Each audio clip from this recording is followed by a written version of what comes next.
ከ11 ጀምሮ እናንብበው እንዴ አንብቡት። ከአቦ ረመዳን አሁን የእግዚአብሔር የጦርነት መጽሐፍ አለ ወይም የለም? በቃ እቺን ባጭር መልስ። የጦርነት መጽሐፍ አየነህ እኮ በኖህ መጽሐፍ እኮ አየነህ። በቃ እንደው ካለ የኖህ መጽሐፍ እንግዲህ ኖህ የጻፈው ይሄን መጽሐፍ ጽፏል ብላችሁ አሳፍሩኝ፣ እውነት ለመናገር ማለት ነው። ልጆቹ እጃቸውን ዘርግተው መጽሐፉን እኮ ተቀበሉ። እሱንም እናምጣለህ። ይሄንንማ በወረቀት ላይ መጽሐፍ ማለት አይደለም። ዘመነ ኦሪት እጃቸውን ዘርግተው የተቀበሉት ምንድነው? የመጽሐፍ ምድረጃቸው ልቡን ነው ህገ ልቦና እግዚአብሔር ትእዛዝ በልቦና ያኔ ለምሳሌ የተጻፈ ነገር ሳይኖር እና አብርሃም በነበሩበት ዘመን በህገ ልቦና ከየት አመጣው? ይሄን ፍች ከየት እንዳመጣው ነገር ምኑን ፍች? ያውኑ ህገ ልቦና ነው መጽሐፍ እንጂ ትክክለኛ ሃርድ የሆነ መጽሐፍ የለም የሚለውን ማስረጃውን ከየት ነው ያመጣው? ከመጽሐፍ ቅዱስ። ፍቺውን ከየት ነው ያመጣው? ፍቺውን ያውኑ የኩፋሌ ላይ ያለውን ፍቺ። ፍቹንማ ከአንድምታ ላይ ነው። አሳየኝ። ትልቁ ላይ አድርገው ረመዳን። የአንድምታ መጽሐፍ አላችሁ? አዎ አንተ አለ ክፈት። አንተ ነህ ማስረጃ ያለ። ቶሎ በል። ቪዲዮ ለአንድ ስልክ ስለሆነ ያዝኩት አይከፍትልኝም። ነገሩን እንኳን አስረዳዋለሁ። አትክፈተው፣ አንብበው። ምን ብዬ ላንብብላችሁ? ምንኛውን? አንድምታውን አንብበው። የአሁኑን ጥቅስ የኩፋሌ ላይ ያለውን እኮ ኩፋሌ ምን የሚለውን አንድምታ?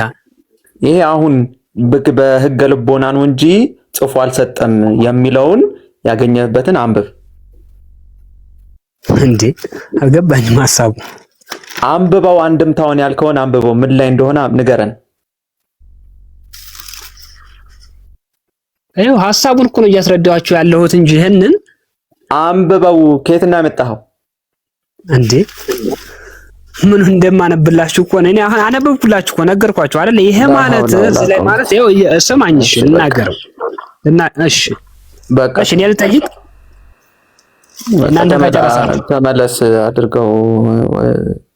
ዝም ብለን ነው ላይ ምናምን ያደረግነው።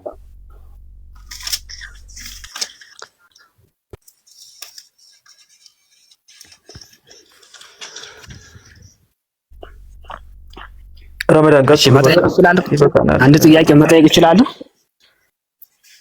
ገስቱን አስተካክሉት። ረመዳን እሺ መልሱት። እኔ እኮ ሙሉ ስላልሆነ ነው። ሙሉ አይደለም ስልጣኔና ገስቱን መልሱት። ሲሚዞን ቀጥለው።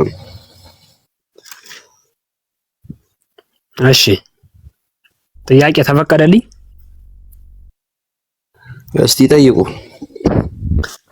የመጀመሪያው ጥያቄ ያው እንግዲህ ለሃይማኖት መሰረቱ በእስልምናው ቁርአን ነው። እንግዲህ ከነብዩ መሐመድ ጀምሮ ልክ በክርስትና በመጽሐፍ ቅዱስ እንደምናምን ሁሉ ነገር ግን ግራ የገባኝ አሁን ቁርአንን ጸሐፊው ይታወቃል ማን ነው የሚለውን አንድ ጥያቄ ነው። ከዚህ ቀጣይ ደግሞ ሌላ ከሰጣችሁኝ አንድ ጥያቄ ጨምራለሁ። ስለ አላህ አንድ ጥያቄ ይኖረኛል ከተፈቀደልኝ በዛው ልቀጥል። እሺ እስሚዝ አለ። ኦኬ የቁርአን ጸሐፊዎች እነማን ናቸው? የቁርአን ጸሐፊዎች ከሁለት አንፃር ነው የሚመለሰው። የቁርአን ጸሐፊዎች እነማን ናቸው ከሚለው ስንነሳ ከሁለት ኦኬ ፋይል አዘጋጅተሃል? በቃ ረመዳን ቀጥል። ላንተ ይቀልሃል። ቀጥል። እኔ ያወጣላለሁ መረጃዎቹ ስላሉ ችግር የለውም። ኦልራይት የቁርአን ጸሐፊዎች ወይም ደግሞ ስክራይበሮቹ ማለት ነው ነቢያችን መሐመድ ሰለላሁ ዐለይሂ ወሰለም በጅብሪል አማካኝነት አላህ Subhanahu Wa Ta'ala ያወርድላቸዋል። ያንን ያወርደላቸውን ሰሃባዎች ወይም ደግሞ የነብዩ መሐመድ ሰለላሁ ዐለይሂ ወሰለም ባልደረቦች ይጽፉ ነበር። በጣም ከሚታወቁት እነ ዘይድ ኢብኑ ሳቢት፣ ኡበይ ኢብኑ ከዓብ እና ሙአዊያ የሚታወቁ ሰሃቦች እነዚህ ባልደረቦቻቸው ብዙ ናቸው። ወደ 40 የሚጠጋ ኩታቦች አላቸው። ነቢያችን መሐመድ ሰለላሁ ዐለይሂ ወሰለም ይሄንን ቁርአን ላይ ያሳዩኝ እስኪ። ቁርአን ላይ ያሳየኝ የሚለው ጥያቄ ትክክል የማይሆንበት ምክንያት አላህ Subhanahu Wa Ta'ala ምንን ሲያወርድ ቁርአንን ሲያወርድ የቁርአን ጸሐፊዎችን አይደለም የሚያወርደው፣ ወህዩን ነው የሚያወርደው። በማን ላይ ነው የሚያወርደው? ነቢያችን ሙሐመድ ሰለላሁ ዐለይሂ ወሰለም ላይ ያወርዳል። ኦኬ ወህዩን የሚያወርደው ጸሐፊዎቹ እነዚህ ናቸው የሚል ወህይ አይደለም የሚያወርደው። የለም አልገባህም መልሱ ወይስ ገብቶሃል? መጀመሪያ አይ ገብቶኛል። ለምን አሁን ጸሐፊዎቹ ቁርአኑ ላይ አይቀመጥም? ለምሳሌ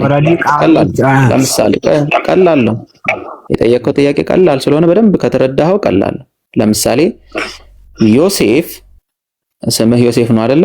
ዮሴፍ መርካቶ ሄደ ብዬ ነው የተናገርኩ። እሺ ኦኬ ከታች ኢብራሂም ዮሴፍ መርካቶ ሄደ ብሎ ጻፈው። ለምሳሌ አሁን አንተ የጠየቀው ምንድነው? ኢብራሂም ስለመጻፉ እኔ የተናገርኩት እኔ አይደለው ባለቤቱ? ዮሴፍ መርካቶ ሄደ ብዬ የተናገርኩት እኔ ነኝ ባለቤቱ? ስሚዝ ከተናገረው ላይ አምጡልኝ። ኢብራሂም ይህን መጻፉን ዮሴፍ መርካቶ ሄደ ብሎ መጻፉ ስሚዝ ከተናገረው ላይ ኢብራሂም የሚለውን ስም አምጡልኝ እያልክ ነው። ገብቶሃል? ምሳሌው መጀመሪያ ገብቶኛል። አዎ በዛው መሰረት ቁርአን ተናጋሪው ማን ነው? አላህ Subhanahu Wa Ta'ala ነው።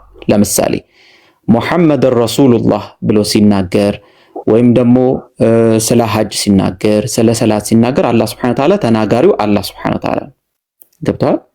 ተናጋሪው አላህ Subhanahu Wa Ta'ala አላህ Subhanahu Wa Ta'ala የተናገረውን ነብያችን ሙሐመድ ሰለላሁ ዐለይሂ ወሰለም ሲናገሩ ኦኬ የተናገረውን በጅብሪል አማካኝነት ሲወርድላቸው ሲናገሩ ያንን የተናገሩትን ምን ያደርጋሉ ባልደረቦቻቸው? ኦኬ ባልደረቦቻቸው ምን ያደርጋሉ? ይጽፋሉ። እነሱ ባልደረቦቻቸው ለመጻፋቸው መረጃ የተቀመጠ አለ ወይንስ? አዎ አለ። ይሄው ቁርአኑ ላስነበው።